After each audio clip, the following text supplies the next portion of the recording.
अस्सलाम वालेकुम, this is Imran Shah. हमारा कोई भी रिश्ता हो उसमें गलतफ़हमी, झगड़ा, नाराज़गी के चांसेस होते हैं।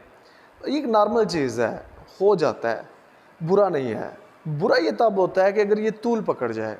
मसलन आपकी गलतफ़हमी बनी है, कुछ घंटों बाद क्लियर हो गई है, बुरा नहीं है। झगड़ा हुआ है, कुछ घंटों बाद आप क्लियर हो गए हैं, बुरा नहीं है।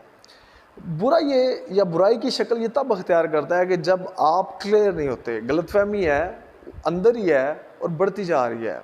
झगड़ा है, बढ़ता जा रहा है। आपकी नाराज़गी बढ़ती जा रही है, दिलों में कदूरतें, नफ़रतें बढ़ती जा रही हैं। तो फिर क्या कोई ऐसा तरीका है कि जिसकी मदद से हम इस मसले का हल निकाल सकें? एक तरीका है जो मेरा प्रैक्टिकल है और जो मैंने अपनी मैरिड लाइफ में या अपने स्टूडेंट्स के साथ या जनरल जो लोगों के साथ अप्लाई करता हूँ। इस चीज़ को मैं वैल्यू सेटिंग का नाम देता हूँ। यानी आपने जिस रिलेशन को बचाना है या जिस रिलेशन में आप चाहते हैं कि झगड़ा कम से कम हो और गलतफहमियाँ ना बने, तो उसमें आप वैल्यू सेटिंग की टेक्निक अपनाएं। वैल्यू सेटिंग सिंपली ये है कि दो लोग कभी भी एक जैसा एक चीज़ को नहीं देख सकते, वो कभी भी एक जैसी स्टेट में नहीं हो सकते। दोनों का बैकग्राउंड अलग है, कॉन्टेक्स्ट अलग है, तजुर्बा अलग है, नॉलेज अलग है, इल्म अलग है और सम टाइम हमारे आबाव-ओ-अजदाद भी अलग होते हैं, फ्रेंड सर्कल भी अलग होता है।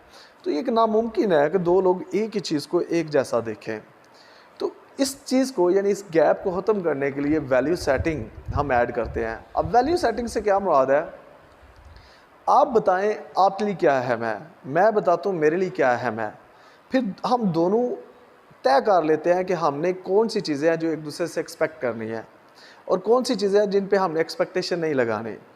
मसलन आपको किस टाइम सोना है, आपको किस टाइम जागना है, या आप कौन सी चीज़ किस तरह से देखते हैं, किस तरह से करते हैं, ये सारी चीज़ें मुझे बता दें।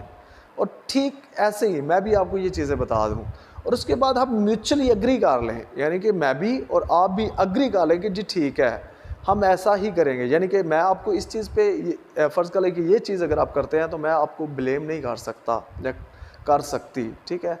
और अगर आपसे ये चीज़ होती है तो ये आप चूँकि आपने मुझे बता दिया तो मैं इस पे भी आपको इल्ज़ाम नहीं दे सकती या आपसे नाराज़ नहीं हो सकते। तो जब आप वैल्यूज़ तय कर लेते हैं, मिसाल के तौर पे आपने एक बाइक ली है, अब 2 लोग हैं आप और बाइक चलानी है आपने, तो अगर आप वैल्यू तय कर लेते हैं कि भाई इस वक्त तक मुझे ज़रूरत है और दूसरा इंसान कहता है कि इस वक्त तक मुझे ज़रूरत है, और पेट्रोल जो है वो हाफ आप डलवाएंगे, हाफ मैं डलवाऊंगा, और इसकी स्पीड लिमिट हम ये रखेंगे। इस तरह से कुछ वैल्यूज़ आप तय कर लेते हैं तो गलतफहमी बनेगी नहीं, क्योंकि दूसरे को पता है कि आप क्या सोच रहे हैं और आपको पता है कि दूसरा क्या सोच रहा है। इसलिए वैल्यू सेटिंग का होना बहुत ज़रूरी है। और वैल्यू सेटिंग तब होती है जब म्यूचुअली दोनों साइड्स एग्री करती हैं। आपने बताई हैं वैल्यूज़, आपने कुछ वैल्यूज़ बता दी हैं, दूसरा उसको सुन रहा है, एग्री नहीं करता, उसको मानता नहीं है, फिर ये वैल्यू सेटिंग नहीं होगी।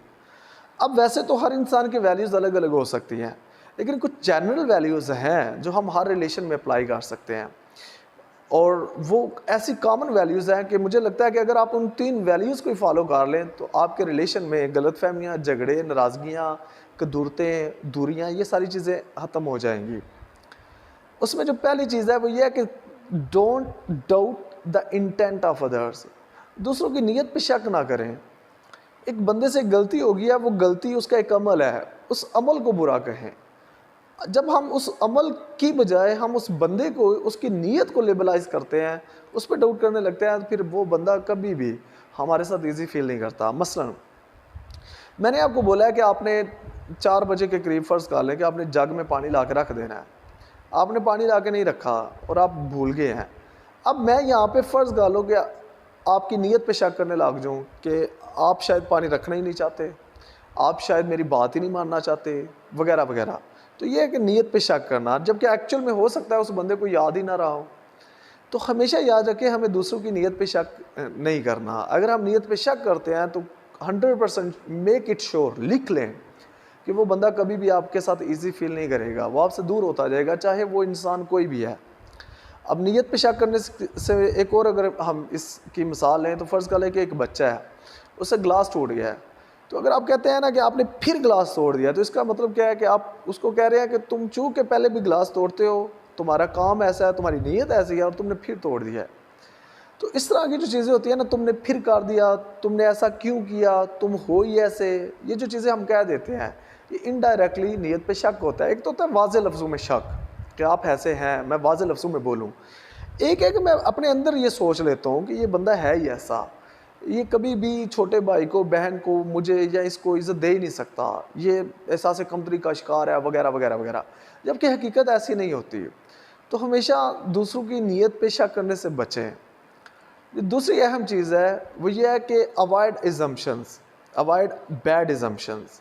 माकूल अगर टर्म यूज़ कीजिए ना, तो बैड इज़म्पशन से बचें। बैड इज़म्पशन क्या है कि एक इज़म्पशन ये है कि फ़र्ज़ कर लें कि आपने मुझे कुछ पैसे दिए हैं और मैंने क़ियास आराई ये किया है, यानी मैंने ये सोचा है कि आपने ये मेरे फ़ायदे के लिए सोचा है, तो ये एक गुड इज़म्पशन, यानी कि अच्छी आपने क़ियास आराई की है।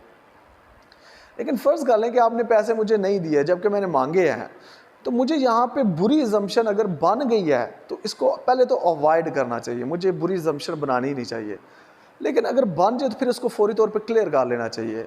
ये अगर रूल, अब अगर इंसान, ये बहुत मुश्किल चीज़ है, ये इतना आसान नहीं है कि कह दिया और फिर इसको आप फ़ौरी तौर पे कर लेंगे। इसके लिए कॉन्फिडेंस चाहिए, करेज चाहिए, बहुत बड़ा हौसला चाहिए, जिगर चाहिए, फिर जाके इंसान क्लैरिटी करने की कोशिश करता है। तो अवॉइड बैड इज़म्पशन में यह है कि आपने अच्छी क़ियास राय की है मेरे मुतल्लिक़, मुझे बेशक ना बताएं, लेकिन बुरी क़ियास राय से बचें। लेकिन अगर आपने कोई ऐसी क़ियास राय कर ली है जो बुरी है, जिसकी वजह से आप मुझसे दूर होने लग गए हैं, आपको मुझसे नफ़रत होने लग गई है, आप मुझसे उलझन खाने लग गए हैं, तो प्लीज़ वो मुझसे शेयर कर दें ताकि मैं उसको एज़ सून एज़ पॉसिबल उसको क्लियर कर दूँ। तो ये एक चीज़ है जो एक ऐसी वैल्यू है जो हर रिलेशन में होनी चाहिए कि अवॉइड बैड इज़म्पशन। जो थर्ड वाली आप कह लें वैल्यू है, जो बेसिक वैल्यू है, हर रिलेशन में काम आ सकती है, वो ये है कि don't determine my worth by comparing me with others. यानी मेरी कीमत का इन्हिसार जो है ना, या तहमीना है, वो दूसरे लोगों के साथ मुआवजा करके ना लगाओ। मुझे ऐसे एक्सेप्ट करो कि जैसा मैं हूँ।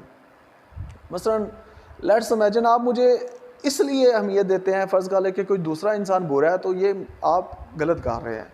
आपको मुझे मेरी खूबियों और खामियों समेत कबूल करना चाहिए, खूबियों और खामियों समेत कबूल करना चाहिए।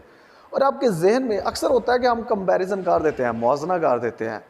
जैसे बीवी है तो हस्बैंड का मुआवजा करेगी कि उसका हस्बैंड इतना कमाता है, वो बाहर लेके जाता है, वो उसको ईद के दिन गिफ्ट देता है, लेकिन मेरा हस्बैंड ऐसा नहीं करता है, वगैरह वगैरह। ये तक मुआवजा करना। और सम टाइम हम मुआवजा अपने पास्ट से कर देते हैं कि ये बंदा पहले मेरी बात मानता था, मानते ही नहीं है। तो मुआवजा किसी भी तरह का जो है वो आपके अंदर इरिटेशन क्रिएट करेगा, गलतफहमियाँ क्रिएट करेगा, उलझन पैदा करेगा, और आप ना चाहते हुए उस बंदे से दूर होते जाएंगे। तो मुआवजे से बचें, और ख़ास करके वो मुआवजा जो हम अपनी सोच में करते हैं, जो कंपैरिजन ऑफ थॉट है, इससे बचें। तो आप दूसरे की कीमत का जो इन्हिसार है या तहमीन है, वो उसके रिलेशन की वजह से लगाएं, ना कि कंपैरिजन की वजह से। हम अक्सर अपने जो साथ जुड़े हुए लोग हैं उनको अहम तब समझते हैं जब किसी दूसरे को गैर अहम समझा जाए। मसलन मैं हो सकता है कि अपनी बीवी को इसलिए अहम समझूं क्योंकि दूसरी, फ़र्ज़ कर लो कोई दूसरी बीवी है, वो झगड़ा करती है, चूँकि मेरी बीवी झगड़ा नहीं करती इसलिए ये बहुत अहम है। या कोई दूसरी बीवी है तो वो बहुत जनाब शक करती है, तो मेरी बीवी शक नहीं करती, तो ये बहुत अहम है। ये कमज़ोर बेस होती है रिलेशन को बिल्ड करने के लिए। हमेशा रिलेशन को बिल्ड करना है, स्ट्रॉन्ग करना है, और अपने क्लैशेस से बचना है, तो अगले बंदे की अहमियत उसके रिलेशन की वजह से लगाएं और उसको कबूल करें उसकी हामी और खूबियों समेत। और जब कभी भी आप उसको समझाएं, कंपैरिजन करके ना समझाएं कि देखो वो ऐसे कर रहा है या वो ऐसे करती है, वो लोग ऐसे करते हैं, आप कैसे कर रहे हो। ये चीज़ आग लगा देती है, दूसरे बंदे को दूर कर देती है। तो इस चीज़ से बचें, कंपैरिजन से बचें। तो ये बेसिक 3 वैल्यूज़ हैं जिनको आपको फॉलो करना चाहिए।